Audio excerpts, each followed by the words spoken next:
Hey Meg. Meg, your Google profile picture has a dog. Am I right? It has a Shiba Inu. Am I correct in saying that?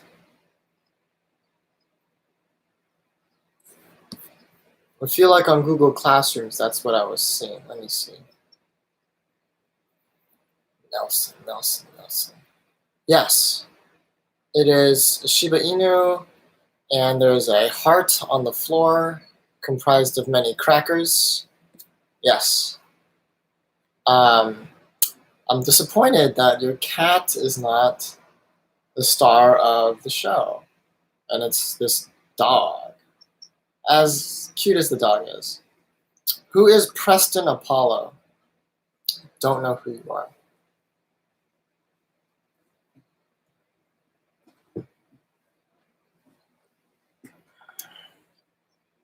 I'd love to say hello back, Preston, once I know who you are. Isabel.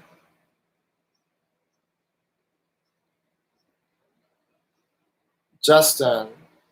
Ethan Zhang. Isabel. Let's see. Lab. Let me take a look. Ugh.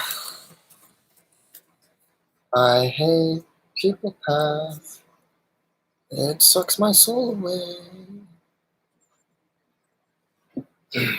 Okay, I'm on the people path. You're talking about the OMS lab. Right now, Isabel, I'll leave it as not graded. And if we ever go back to school, there is a slim non-zero chance, like really late in June. I mean, who knows? We might, like in the middle of June, maybe. Who knows? No false hope. We'll talk about that lab. Or I might just give you a makeup lab because I just never saw it.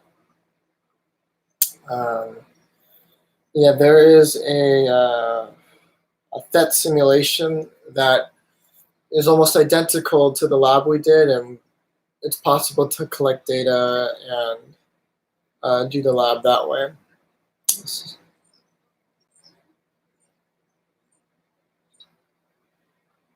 Thank you, Isabel. Is your logo a smiley face? What is this? That's a nice smiley face, Isabel.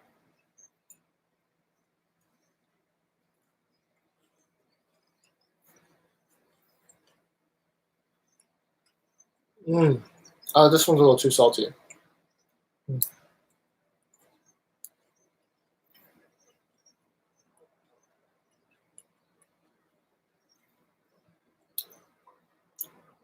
Preston, I've been getting a lot of emails, almost 20 a day. I'm responding to ones that are a bit more time sensitive. For all the one, you're not the only one who has asked for a recommendation or a rave I haven't responded to. I plan on getting to those this weekend. It used to be Harry Styles, and I didn't want everyone in the live stream to know about my obsession. I'm pretty sure everyone in our class already knows about your obsession with Harry Styles. You haven't really done much to keep that a secret. But I really do like the smiley face. See, even, yeah, Meg's on your side anyway, right? You gotta own up to it.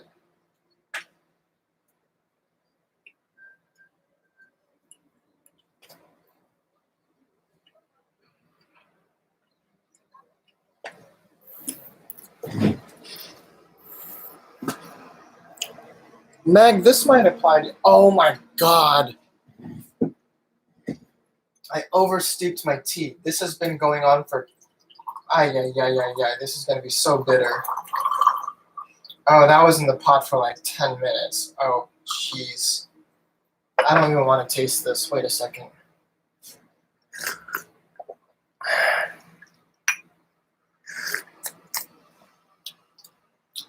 Oh, that's not half bad, but that's unfortunate. I totally forgot about that. All right, so for those of you in the stream, thanks for coming. We can talk about anything. If it's like about college, it's about what your lives are like. If you're having any trouble with something, hey Gallagher. Uh, if you have any questions about for me specifically,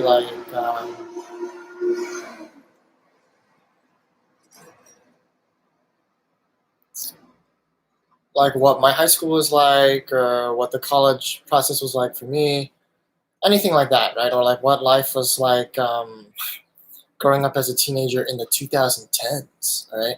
I mean, from like 2006 to 2010. Hey, Rahika. Um, or just about physics or about any other subject in particular. Um, but before I do that, I want to ask you guys a question. I asked my AP students this an hour ago. What are your other classes doing during this period of remote learning? Uh, specifically, uh, that you like. So, what are some things your teachers are, and you please don't name them by name, right? But what are some things your teachers are doing during this period that you like and that you are finding helpful in spite of like the difficulties you have learning in this kind of environment? And what are some things that you think aren't helpful? What are some aspects of the classes you're taking that you don't like? Yeah, and that I just want to leave that open to you guys, and you shouldn't feel shy because I just want to make this class better. Well, Alex, I mean, obviously you're here, and you're here because you feel that way. But also, there's only 9 people here, so obviously not everybody feels the same way. Um, so I would like my goal is to have more people in here, or I mean, and it doesn't have to necessarily be through a live stream. I just want more engagement from all of your classmates. Uh, so it's not quality over quantity, right? I'm not. I am relatively convinced that the students that are coming into the chat, I mean, we're having a good time, right? And we're learning a lot together. But I mean, I feel for the 50 other students that aren't in here, right? And I know they must be bored out of their minds. I know I am a lot of the time. So I want to give them something to do too. And obviously, like this format isn't like the best way to reach them. So I'm just looking for ideas for how to involve more of you. Not that I don't like those of you who have come. I'm grateful for that. Uh, yes.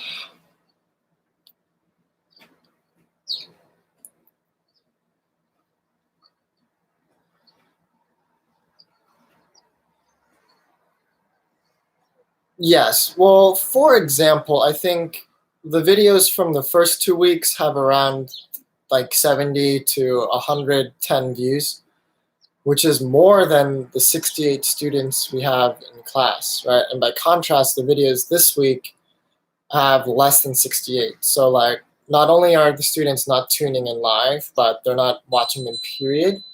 And I kind of understand that's also due to the fact that the videos aren't essential for completing the assignments. Um, so maybe I should get back to giving worksheets that correspond with the videos. It's something I wanted to stray away from this week just to slow down. Um, but I think when we start going over waves, it's definitely something we'll get back into. So I guess that'll be fun.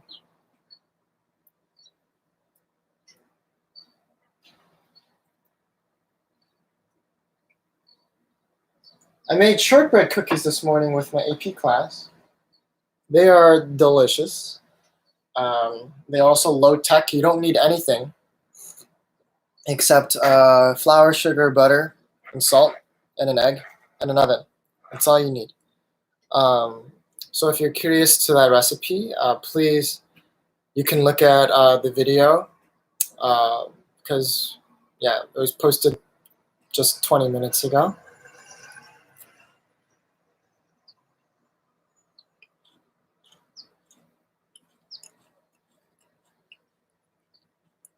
watch the video, Meg, and you'll know how much flour to put in. Half a cup is enough to make half the recipe.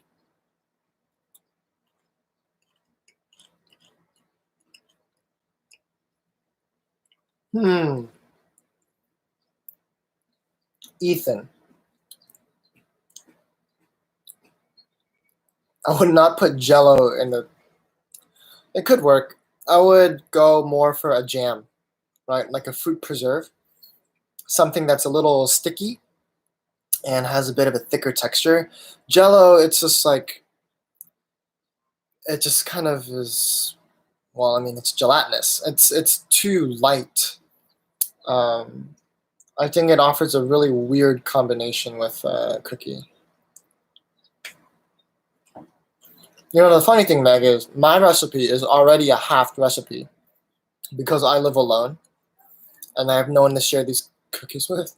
And so I already halved it. So what you're essentially making is a quarter recipe. Lemon, did you say? This is what I'm using on my cookies, right? So I can take a little bit of lemon curd here, which is absolutely delicious, and put it on this cookie. Yeah, and here, like, you don't have to, like, go all out and, like, you know, stress yourself out about making a hole in the middle and then putting the curd in the middle. Just, Apollo, just put it on the cookie. You don't need to make it like a tart, right? Oh, that's my 7th cookie this morning. Tennessee.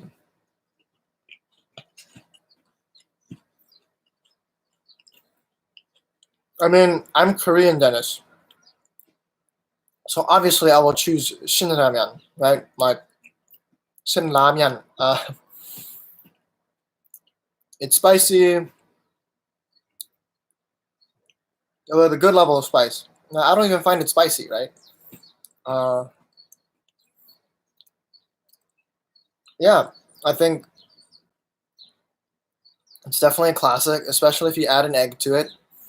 And if you have scallions, which I have right here, I can give you a little tour of my kitchen.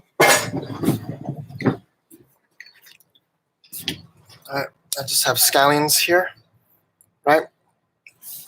So as long as you have like those two fresh ingredients, scallions and eggs, you should be able to elevate any instant ramen dish to be quite presentable, I would say. Oh, Meg, I wish I could send you some of this curd. Of course. They're crops. What else do you use scallions for? Keep them as a house plant? I'm not trying to flame you. Yes, I do use them to cook.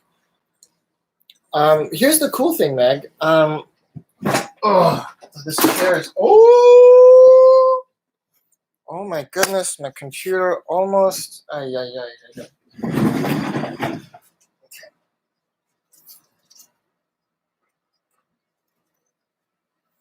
So I cooked with this scallion 2 days ago, and I chopped it up to here, okay, and I cut it there, and then I put it in the cup of water with its friends. And now you can see 2 roots are growing here, and a new stalk is coming out. So, and what you'll actually find is this will grow to almost like this high. So you can get double scallions from each scallion. And if you really want, you can, after this has rooted some, you can plant it in soil, and you'll have scallions forever.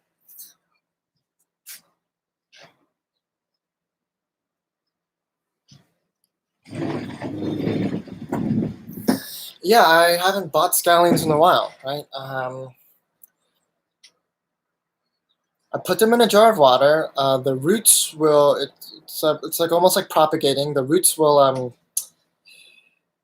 I wouldn't say germinate, right? But they'll develop their own root systems. And once they're developed enough, you can put them in soil directly.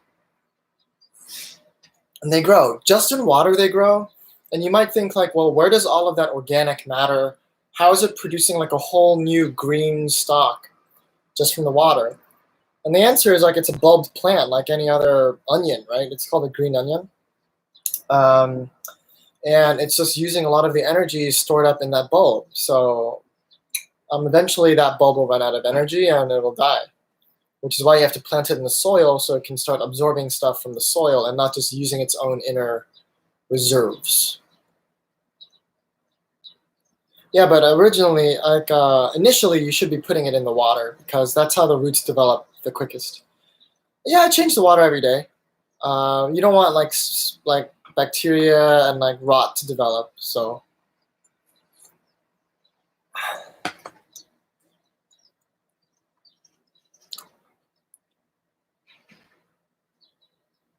I applied to the Brenner Awards. That's awesome, Alex. Tomatoes are cool, but Alex, I would caution against growing tomatoes with your elementary school because they're traditionally a summer crop, right? Even if you plant them as early as now, which I think is, I mean, if you check the temperature outside, it's a little early for tomatoes. You shan't be harvesting them until July. That's after school gets out. So, I mean, tomatoes are super cool, but I really want you to start looking at things that from like a mid-April, mid to late April planting date could be harvested before the end of the year for those children.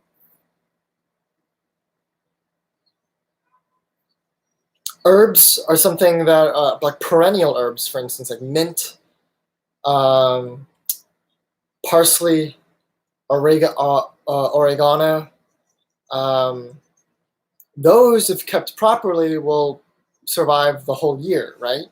Like they never, you don't have to plant seeds every year. Like they're like trees, right? They'll persist in time. So that's something you can do. Um,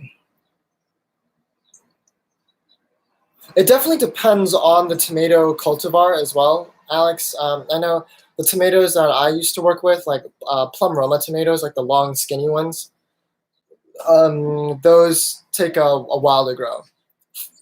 Um, but stuff, actually, no. I know my friend in Atlanta was harvesting cherry tomatoes as early as May. So I'm totally wrong.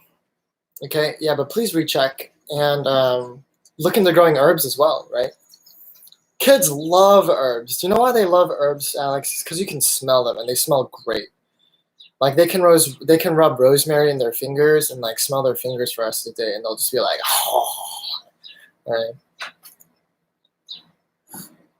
Or lavender. You should be able to plant lavender, and that's actually part uh, gardening, part school beautification. Lavender plants are beautiful when they're in bloom, and they smell great. Right? They have like a rosemary-like smell to the leaves, but the flowers themselves have a nice delicate floral aroma to them. Rahika, are you still in the chat? If you are, just tell me how you're doing.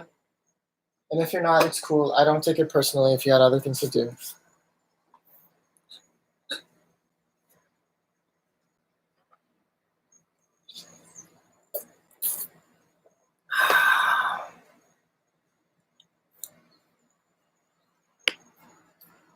Tomatoes also smell great, I think. It's definitely an acquired taste, I would say, when it comes to smell. But I love the smell of tomato leaves.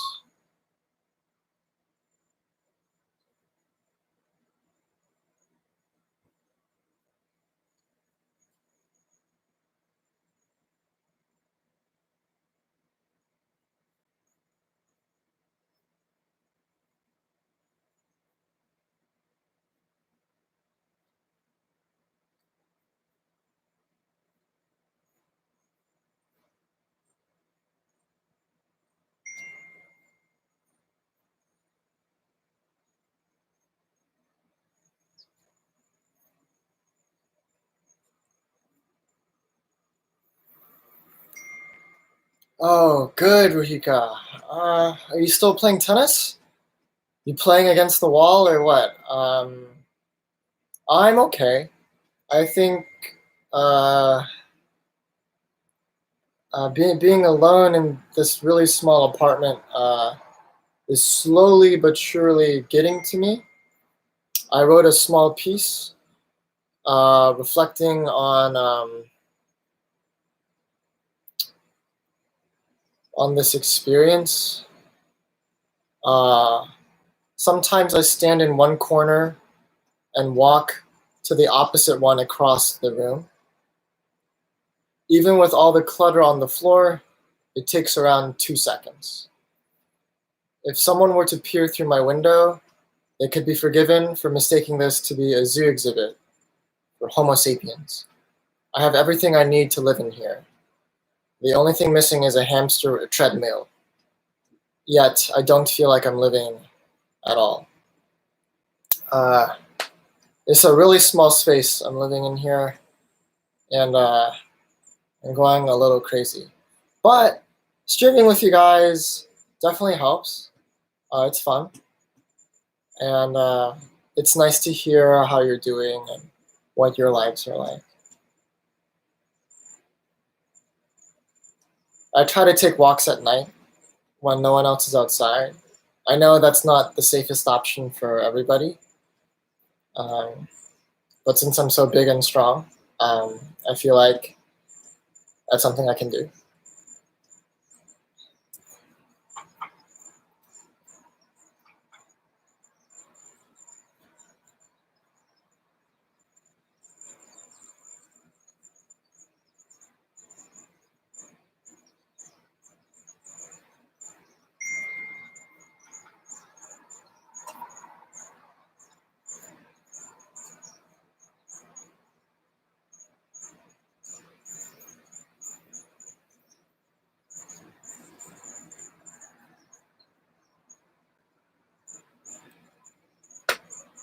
Wow, you walk to the cloisters? Meg, do you live in the Upper West Side?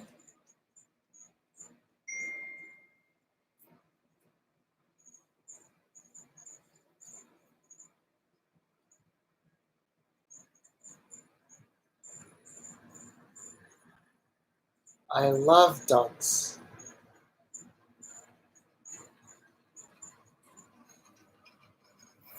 Ah, you live in Washington Heights. That's cool.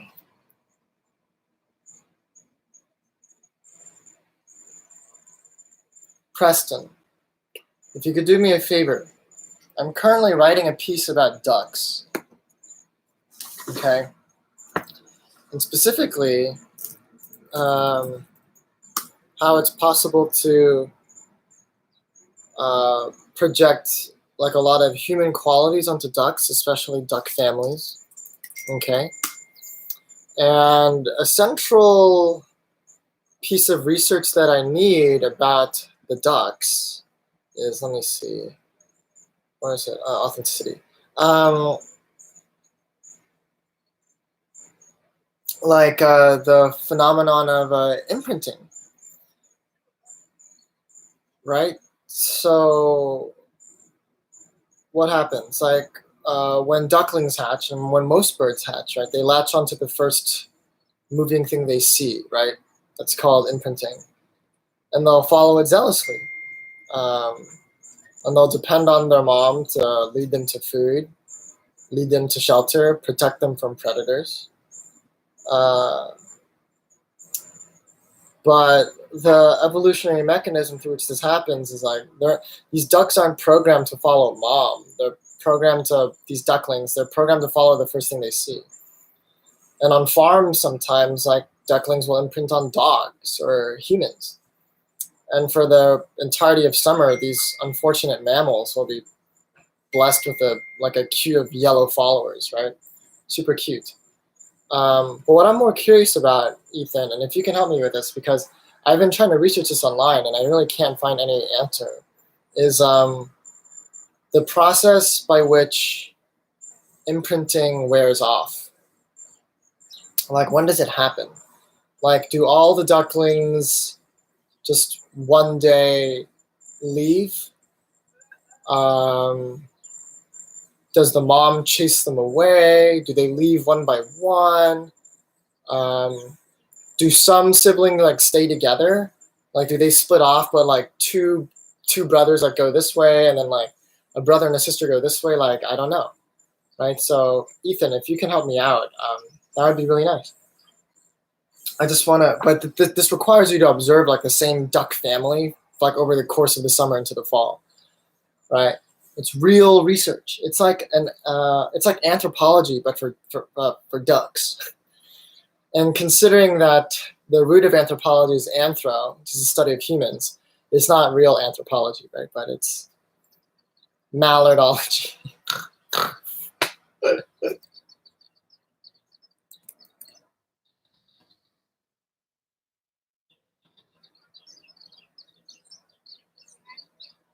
What is Oniwano Haru?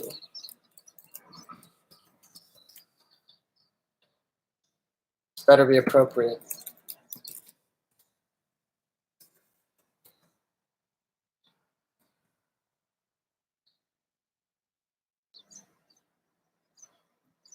Oniwano. Oniwano.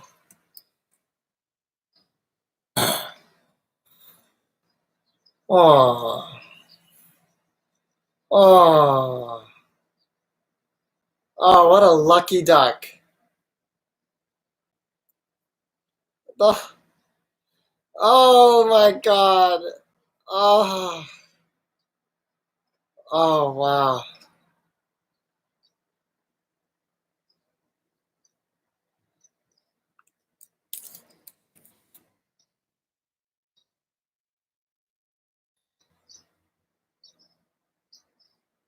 Wow. I'm following that. First show. 33,000 followers. I only have 102. It's okay.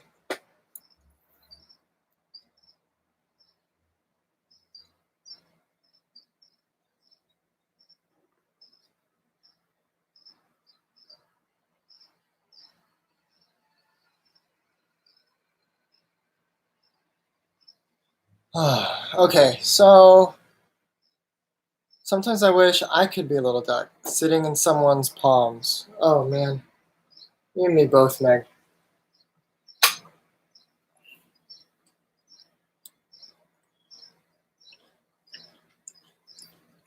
A protogem. Ethan, I'm not gonna lie, that's a little weird.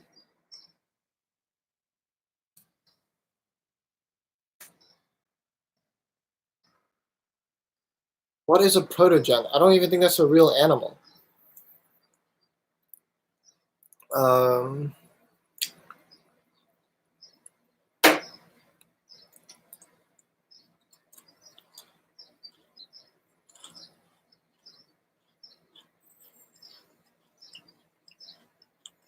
Preston, to answer your question, I'm more partial to cats.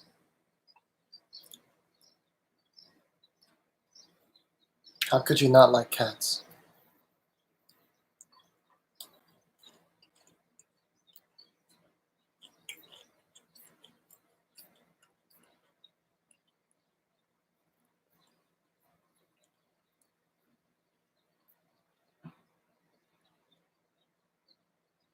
But Preston, you asked for a favorite animal. I guess you didn't say a real animal.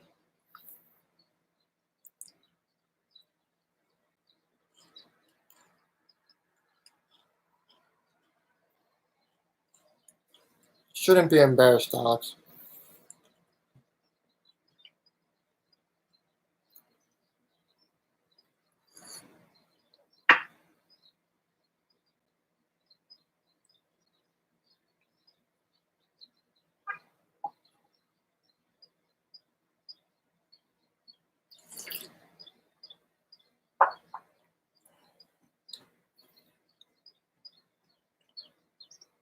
Exactly. No embarrassment.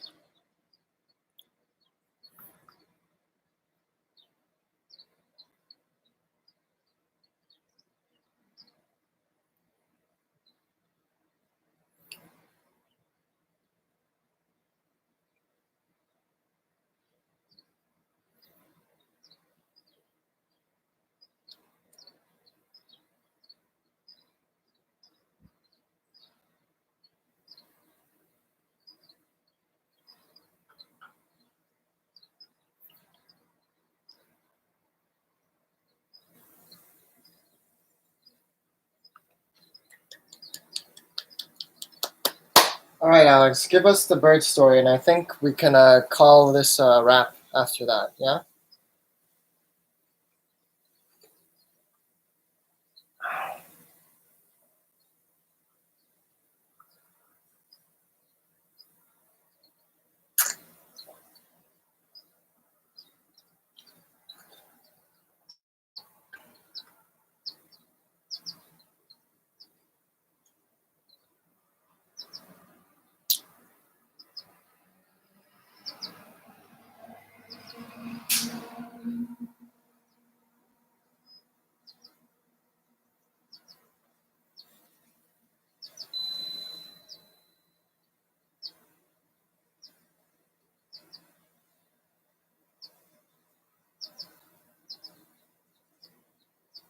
Aww, that is so cute, Alex.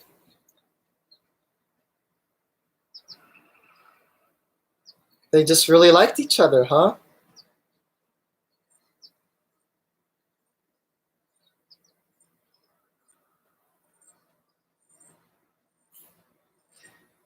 It's a wonderful story, Alex. Thank you for sharing.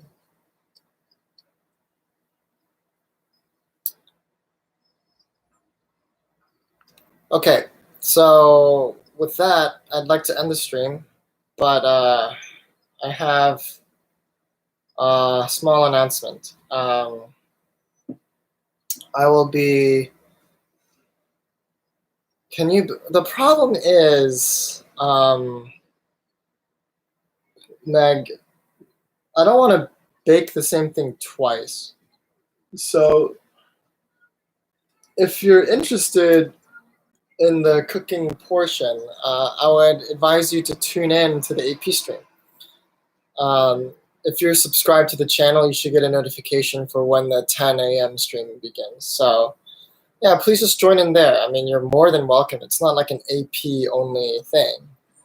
Um, Too bad Zoom is banned, Alex. Oh, but Meg, my kit. Do you see my kitchen? It's so small. We'll see. We'll try and work something out. Um, what are we doing? Oh yeah. So here's my announcement for stuff next week. I'm only allowed to give one assignment, and I think that's a good move. I think everyone needs a break. Uh, I'll still be streaming every day just to say hi. If you guys need someone to talk to. But I'm also aiming to start a extracurricular philosophy class.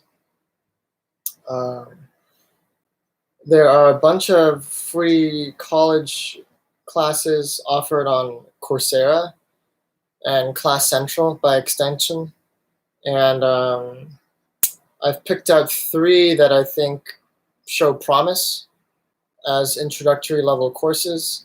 So it's kind of going to be like Philosophy Club, but it's not really like Philosophy Club because in Philosophy Club we kind of like dive pretty deep into like a specific branch of philosophy or like a school of thought like Epicureanism or Stoicism or utilitarianism or hedonism, etc. Um, and then you can combine utilitarian and you can have utilitarianistic hedonism, and then from the different types of utilitarianism you can go deontological utilitarianistic hedonism, right?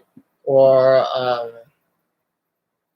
consequentialistic utilitarianistic hedonism, right? So I mean there's all that stuff, but what I'm trying to do starting next week in this class is give you guys a lot more of a formal introduction to um, philosophy. Some of you can find that really dry, but I think the foundations that you learn um, looking at arguments the specific way can be useful. So yeah, you guys can be looking forward to that. This is open to any student at Bronx Science. Preferably juniors, though. Yeah, we're just going to be doing that together. There'll be message boards. I think there's 1 or 2 essays in the class. I think the advantage of doing this together is, like, if you were to take this by yourself, no one's reading your essay. If you take it with me, this wannabe philosophy professor, I can read your essay and offer feedback. So someone's reading your essay at least. Okay, so it'll be like a real class. The workload will be pretty light, but it'll be like a real class.